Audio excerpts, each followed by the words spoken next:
Frangin, Frangine, bonjour et une fois de plus, bienvenue sur ma chaîne YouTube. Alors, comme je le dis toujours, si tu te connectes pour la première fois, si tu découvres ma chaîne, n'oublie pas 3 actions principales. D'un, tu dois liker. De 2, tu dois partager. Et de 3, tu dois t'abonner. N'oublie pas d'activer la cloche de notification afin d'être informé pour toutes les prochaines vidéos qui, bien évidemment, vont t'aider dans ton parcours. Aujourd'hui, nous parlons des études du côté germanophone et du côté néerlandophone de la Belgique. Oui, j'ai bien dit germanophone. Parce que, en fait, les gens se disent qu'en Belgique, on ne parle que le français et le flamand, donc le néerlandais. Mais, si vous le découvrez, nous sommes ici dans une autre zone de la Belgique. Nous sommes toujours en Belgique, mais là, nous ne sommes ni à Bruxelles, ni à Anvers. Nous sommes du côté germanophone. Donc, on va faire un petit tour que vous voyez. Là où on se trouve en ce moment, tout est en anglais, tout est en allemand, pardon. Si vous regardez, voilà la mutualité chrétienne, c'est une mutuelle. Et vous voyez, c'est écrit en allemand, tout est en allemand. Donc de tous les côtés, tout est en allemand ici. Et nous sommes dans une commune. Cette commune s'appelle la commune de Saint-Vith. Donc Saint-Vith, c'est l'une des villes du côté germanophone. Ici, on ne parle que allemand, mais on est toujours en Belgique, c'est ça. C'est aussi ça la force de la Belgique. 3 langues nationales, 3 langues officielles, français, allemand et néerlandais. Alors, comment ça se passe pour venir étudier en Belgique en néerlandais ou alors en allemand? C'est la question qu'on peut se poser. Alors les gens se disent, est-ce qu'on peut étudier en allemand en Belgique? Est-ce qu'on peut étudier en français, en néerlandais en Belgique? Comment ça se passe? Beaucoup m'ont posé la question. Eh bien, nous essayons de répondre aujourd'hui. D'un, je commence par le côté néerlandophone. Si vous voulez étudier du côté néerlandophone en Belgique, voici la procédure. D'un, vous n'avez pas besoin d'équivalence. Donc l'équivalence n'est pas nécessaire, n'est pas obligatoire. On n'a même pas besoin d'équivalence. Mais comment vous allez faire pour authentifier vos documents? Comment vous allez faire pour authentifier vos diplômes? La réponse est simple.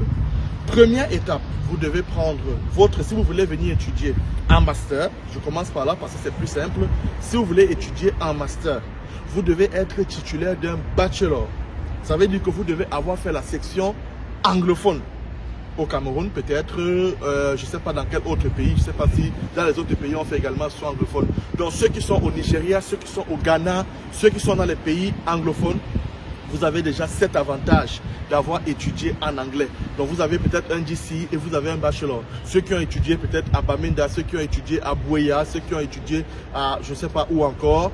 Alors vous avez un bachelor. Avec votre bachelor, vous pouvez directement postuler dans les universités néerlandophones en master. Et si vous êtes admis, vous pourriez étudier donc en anglais. Donc la formation est offerte soit en néerlandais, soit alors en anglais. Vous pouvez étudier en anglais directement.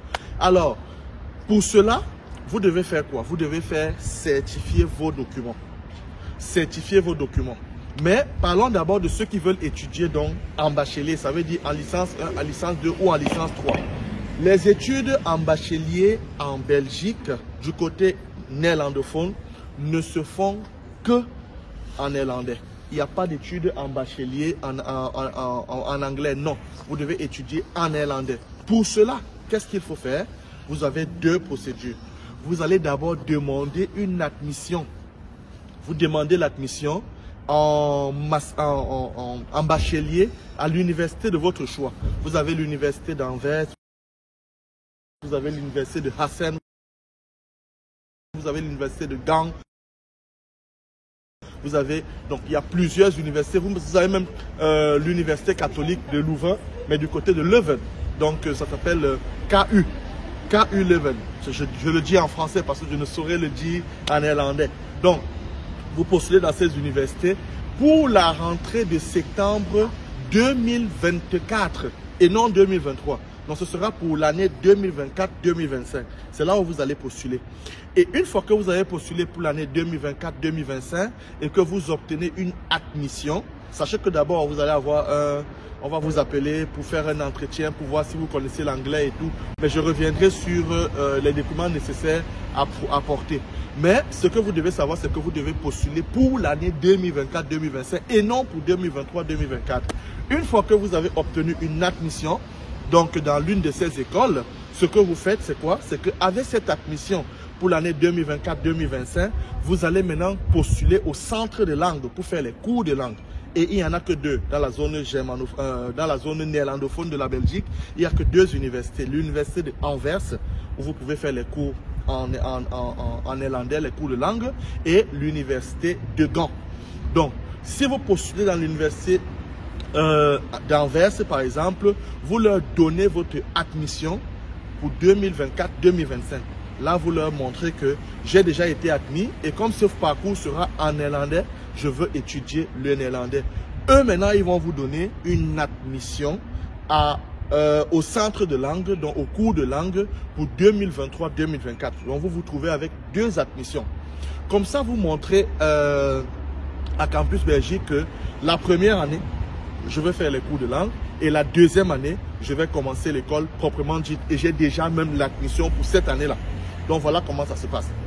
Maintenant, quelles sont les conditions? Ce que vous devez savoir, c'est que d'un, ça coûte un peu plus cher parce que les cours de langue seulement, c'est déjà 5 800 €. 5 800 € les cours de langue si c'est à Anvers et 3 000, je crois 3 900, vous pouvez vérifier. Mais c'est moins de 4 000 si c'est du côté de Gand-Saint-Pierre. Donc voilà les deux admissions que vous devez avoir. Et ça, ce sera la première année, vous allez payer les cours de langue un peu cher. Et la deuxième année, vous allez commencer le cycle proprement dit, puisque vous avez déjà une admission pour 2025-2026. Mais l'avantage, c'est que quand vous arrivez déjà sur le territoire pour les cours de langue, vous pouvez changer d'admission. L'année d'après, vous n'êtes pas contraint d'aller étudier là où vous aviez eu l'admission il y a 2 ans. Vous pouvez aller étudier n'importe où, pourvu que vous soyez admis. Et vous pouvez même arriver et demander l'admission en ce moment-là dans une université francophone et retourner du côté francophone. Donc, tout est possible. Tout est possible. Maintenant, le test de langue est obligatoire parce que les cours de langue néerlandophone se donnent en anglais. Ça veut dire quoi? Ça veut dire que si vous avez même eu l'admission pour un cours de langue, pour venir étudier ici, les cours de langue ne vont pas se donner en français. Donc vous n'allez pas apprendre le néerlandais en français, vous allez l'apprendre en anglais. Ça veut dire que vous êtes obligé d'avoir au moins un niveau B2, qu'on appelle le niveau intermédiaire. Donc la première chose que vous devez faire maintenant, si vous ne parlez pas déjà anglais, donc vous pouvez avoir eu le bac, c'est pas le GCE automatiquement, vous pouvez avoir eu le baccalauréat, ça veut dire que vous pouvez avoir fait vos études en français, mais il vous faudra prouver que vous avez au moins un B2. C'est la raison pour laquelle, avant de vous recruter, l'université va vous appeler pour faire un entretien avec vous. Et au cours de l'entretien, ils vont vous parler en anglais. L'entretien se fera en anglais pour qu'ils évaluent votre niveau de langue. Et avec ce niveau de langue, donc, vous devez aussi justifier. Vous pouvez aller dans un centre linguistique, au centre pilote, par exemple. Vous n'êtes pas obligé d'avoir le TOEFL. Vous pouvez aller au centre pilote, vous pouvez aller n'importe où. Et là, vous avez le document requis pour venir faire les cours de langue. Par contre, si vous voulez étudier en master, le TOEFL est obligatoire. Ou le TOEFL, ou ce qu'on appelle le HIT. Donc, vous devez avoir l'un de ces deux diplômes, documents officiels, donc, et qui sont internationaux. Alors, pour postuler en master, si vous avez le bachelor, pour résumer, vous pouvez aller directement en master. Vous n'avez plus besoin de justifier d'un niveau de langue parce que vous avez fait votre parcours en anglais. Mais si vous n'avez pas le bachelor, si vous avez eu une licence et que vous voulez faire le master directement en anglais, vous êtes obligé d'avoir un test de langue réussi avec un minimum de B2. Si c'est pour le master, c'est le TOEFL ou le IELTS, c'est obligatoire. Mais si c'est pour le bachelier, puisque votre bachelier se fera en néerlandais, vous n'avez donc pas obligatoirement besoin du TOEFL. Mais si vous avez le TOEFL, tant mieux. Mais si vous n'avez pas le TOEFL, vous devez juste le justifier d'un niveau minimum B2. Donc voilà en quelque sorte ce qu'il vous faut faire. Maintenant, la procédure en elle-même, ce qui remplace en quelque sorte l'équivalence. Comment ça se passe? Ce qui remplace l'équivalence.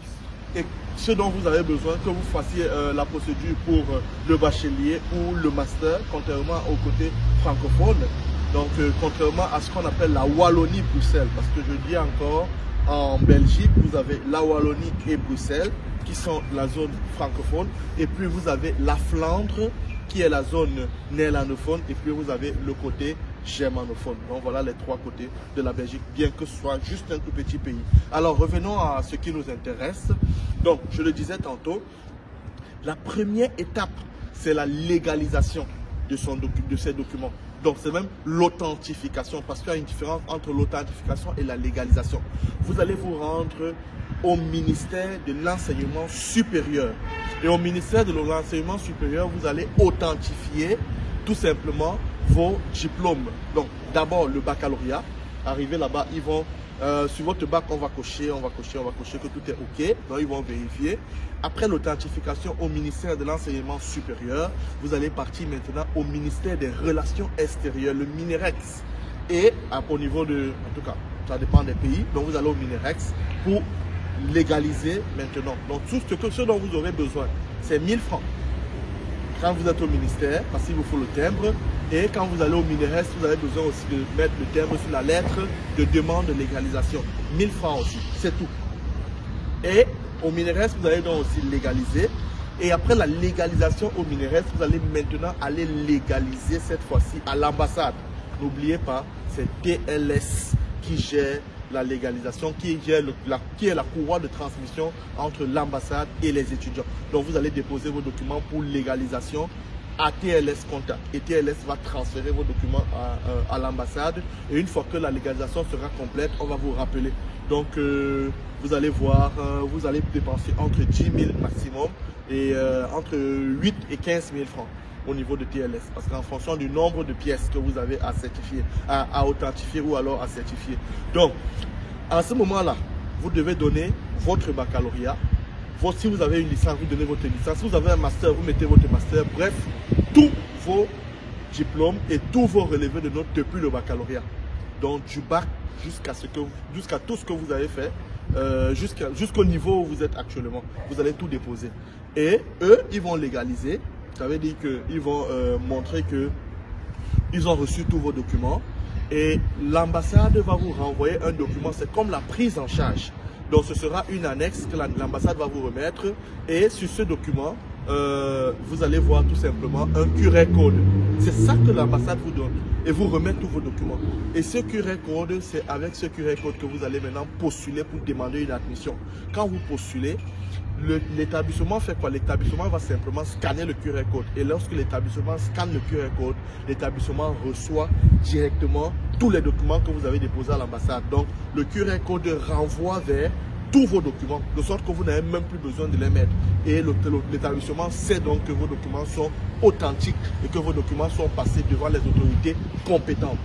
Voilà donc ce qui remplace en quelque sorte l'équivalence que nous faisons du côté francophone, parce que du côté francophone, nous aussi, on envoie tous les documents pour l'équivalence, mais ces mêmes documents-là, vous les maintenez sur place dans votre pays de résidence et l'autre pays de résidence montre seulement à travers l'ambassade belge de ce pays-là que oui, vos documents sont authentiques.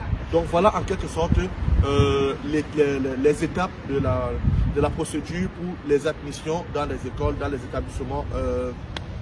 les établissements néerlandophones. Maintenant, en termes de scolarité, sachez tout simplement que la scolarité est presque la même. Elle est un peu plus chère du côté néerlandophone. Donc, du côté francophone, nous payons 835 €. Je l'ai dit dans ma précédente vidéo. Mais du côté germanophone, vous êtes à 942 € environ. Et maintenant, si c'est le privé, vous avez des établissements privés qui vous prendront beaucoup plus, hein, peut-être 5 000 €, 6 000 €. D'autres 2 000, 4 000, en fonction de chaque établissement. Je vais vous laisser quelques petits liens, mais la liste n'est jamais exhaustive. Donc c'est à vous de faire les recherches sur tous les établissements qui se trouvent du côté germanophone. Et vous voyez les conditions pour chaque établissement. Mais déjà, vous avez une idée. Croyez-moi les gars, vous pouvez étudier du côté néerlandophone de la Belgique. Et croyez-moi, c'est un côté dans lequel il n'y a pas beaucoup de demandes. Donc ça veut dire que l'océan est encore ouvert. Alors vous avez plus de chances. Ne venez pas toujours vous serrer du côté francophone. Vous venez vous serrer du côté francophone. Les demandes sont... Il y a tellement de demandes. Là-bas, comme il n'y a pas plusieurs demandes, croyez-moi, vous avez plus de chances d'être admis. Et vous avez plus de chances d'avoir le visa. Parce que quand vous êtes admis, pour une question d'équilibre, je pense que vous avez plus de chances d'avoir le visa par rapport au côté francophone. Mais retenez que vous devez bien apprendre la langue. Et vous ne pouvez jamais, je le dis, si ça arrive à quelqu'un, il peut me rappeler, je le dis, vous ne pouvez jamais chômer si vous parlez le néerlandais en Belgique. Jamais. Parce que du côté néerlandophone, la population est vieillissante. Et puisque la population est vieillissante, alors bah, les postes c'est vide, les gens, il n'y a pas tellement de jeunes qui, en dehors de ceux qui sont nés là-bas, il n'y a pas tellement de gens qui s'intéressent à la langue et donc la langue est une barrière. Du coup, si vous parlez la langue, croyez-moi, vous êtes ouvert au marché de l'emploi et c'est l'endroit où on paye le mieux. Donc, je vous encourage réellement à faire votre procédure de ce côté, si vous parlez anglais ou alors si vous êtes dans un centre linguistique ou si vous voulez vous former. Croyez-moi, vous n'allez pas le regretter. Et voilà. Maintenant, finissons, clôturons avec le côté germanophone où nous nous trouvons en ce moment. Du côté germanophone, la réponse est très simple. Comment faire pour étudier du côté germanophone? La réponse est très simple. Il n'y a pas d'université du côté germanophone. Il n'y en a pas encore. Donc, tous ceux qui étudient ici ne font que le primaire et le secondaire. Et une fois qu'ils ont leur CES, donc ce que nous on appelle chez nous le baccalauréat, ils ont le choix. Soit ils continuent en Allemagne pour aller étudier en allemand, soit alors ils vont à Liège parce que le côté germanophone n'est pas très loin de Liège ou Verviers. Donc soit ils vont à Liège pour continuer à l'université de Liège en français. Donc ils ont le choix en ce moment-là pour les études, soit en français, soit en allemand, soit alors ils vont du côté néerlandophone.